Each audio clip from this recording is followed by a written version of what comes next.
জানিয়ে দেব হাতে থাকা সর্বশেষ আপডেট বাংলা সংবাদ। প্রথমেই সংবাদ শিরোনাম। সারা দেশে শিক্ষার্থীদের বিক্ষোভ আজ। এরপর জানিয়ে দিব 10 মিনিট স্কুল অনির্দিষ্টকালের জন্য বন্ধ। এদিকে নিষিদ্ধ হওয়ার পর ছাত্র শিবির যে বার্তা দিল। আরো জানিয়ে দিব সরকারের পদত্যাগ দাবি 31 সংগঠনের। সর্বশেষ জানিয়ে দিব বাবার কবর জিয়ারতে যাওয়ার সময় গ্রেফতার হন এইচএসসি শিক্ষার্থী অরণ্য। এতক্ষণ শুনছিলেন সংবাদ শিরোনাম, এবারে বিস্তারিত। তবে অনুরোধ থাকবে ভিডিওটিতে একটি লাইক করবেন এবং কমেন্ট করে জানিয়ে দিবেন কোন জেলা থেকে আপনি আমাদের এই ভিডিওটি দেখছেন।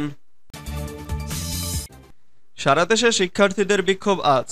সারা দেশে ছাত্র নাগরিকদের শান্তিপূর্ণ আন্দোলনে হামলা ও হত্যার প্রতিবাদ এবং 9 দফা দাবিতে আজ শনিবার 3 আগস্ট সারা দেশে বিক্ষোভ করবে বৈষম্য বিরোধী ছাত্র আন্দোলন। শুক্রবার 2 আগস্ট রাতে এ ঘোষণা দেয় বৈষম্য বিরোধী ছাত্র আন্দোলনের সমন্বয়করা। আন্দোলনের অন্যতম সমন্বয়ক আব্দুল হান্নান মাসুদ জানান, ছাত্র জনতার গণমিছিলে আবারও পুলিশ ছাত্রলীগ গুলি চালিয়েছে, কিন্তু আমরা দাবি থেকে সরে যাব না। সারা দেশে ছাত্র নাগরিকদের শান্তিপূর্ণ আন্দোলনে হামলা করে খুনের প্রতিবাদ ও 9 দফা দাবিতে শনিবার সারা দেশে বিক্ষোভ মিছিল করব। দেশটির প্রতিটি পাড়া মহল্লায় প্রতিটি জায়গায় বিক্ষোভ কর্মসূচি পালিত হবে। এছাড়া রোববার থেকে সর্বাত্মক অসহযোগ আন্দোলন পালিত হবে। এদিকে কোটা সংস্কার আন্দোলন ঘিরে উদ্ভূত পরিস্থিতিতে শনিবার 3 আগস্ট বৈষম্য বিরোধী ছাত্র আন্দোলনের পক্ষ থেকে রাজধানীর বিভিন্ন পয়েন্টে বিক্ষোভ কর্মসূচি পালনের ঘোষণা দেওয়া হয়েছে।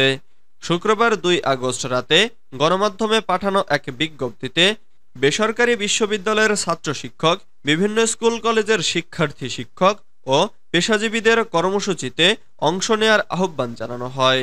বিজ্ঞপ্তিতে জানানো হয়, শনিবার বসুন্ধরা আবাসিক এলাকার পাশে যমুনা গেটে বেলা 11টায় বিক্ষোভ কর্মসূচি পালন করবেন northern, north south, independent, American international, state, green, united international, daffodil international, Manarat international ও university of information technology and science ইউনিভার্সিটির ছাত্ররা। 10 মিনিট স্কুল অনির্দিষ্টকালের জন্য বন্ধ। অনলাইনে পাঠদান করা 10 মিনিট স্কুল অনির্দিষ্টকালের জন্য বন্ধ ঘোষণা করা হয়েছে। শুক্রবার দিবাগত রাত 12:19 প্রতিষ্ঠানটির অফিসিয়াল ফেসবুক পেজ থেকে এ ঘোষণা দেওয়া হয়। তবে তাদের ওয়েবসাইট ও ইউটিউবে আগের সব পাঠদানের ভিডিওগুলো পাওয়া যাবে। 10 মিনিট স্কুলের প্রতিষ্ঠাতা ও প্রধান নির্বাহী কর্মকর্তা আইমান সাদিক তার ফেসবুক স্টোরিতে এ তথ্য শেয়ার করেন।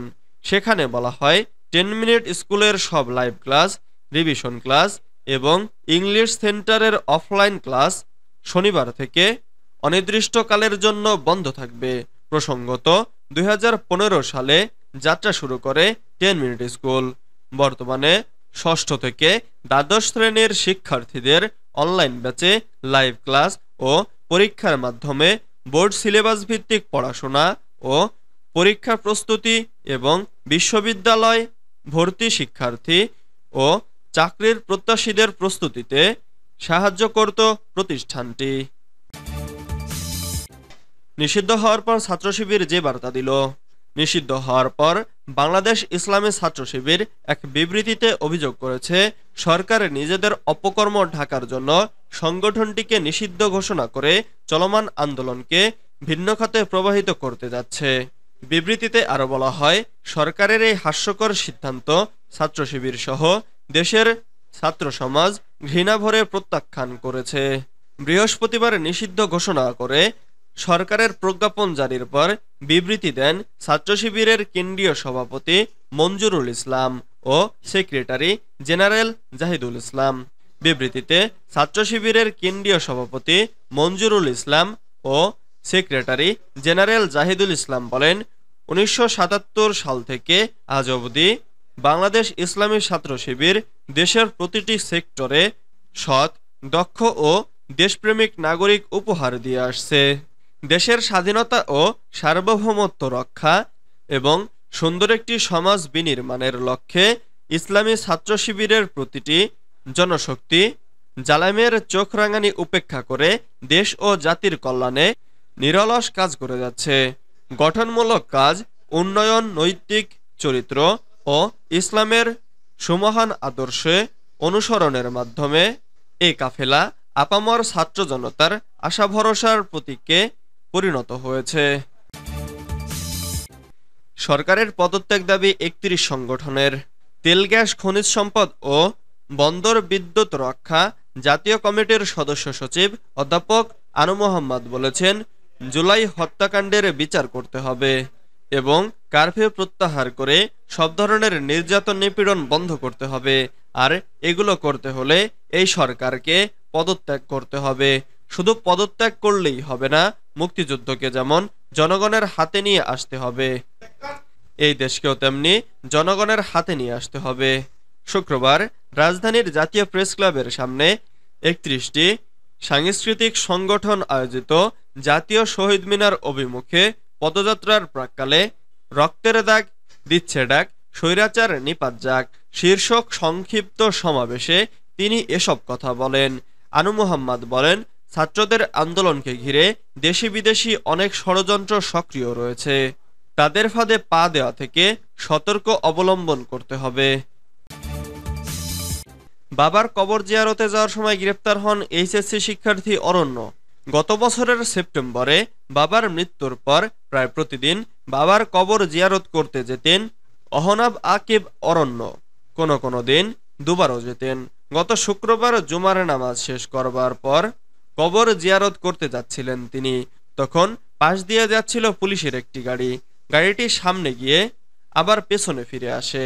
একটি ছবি দেখিয়ে সাধারণ পোশাকের এক পুলিশ জিজ্ঞেস করেন, এটা তিনি কিনা? হ্যাঁ বলতেই তাকে গাড়িতে তুলে নিয়ে যাওয়া হয়। অরণ্যের বড় ভাইয়ের সামনেই এ ঘটনা ঘটে। অরণ্য এবারের এইচএসসি শিক্ষার্থী। বাড়ির পাশে রাজশাহী আদর্শ ডিগ্রি কলেজের বিজ্ঞান বিভাগের ছাত্র। রাজশাহীর পাবা উপজেলার কাটাখালী থানার হারিয়ান এলাকার মৃত মোহাম্মদ রায়হান কবিরের ছেলে।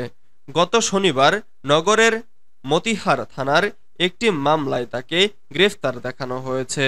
সেদিন থেকেই তিনি রাজশাহী কেন্দ্রীয় কারাগারে আছেন। তার সঙ্গে স্বজনদের কেউ এখন পর্যন্ত দেখা করতে পারেননি।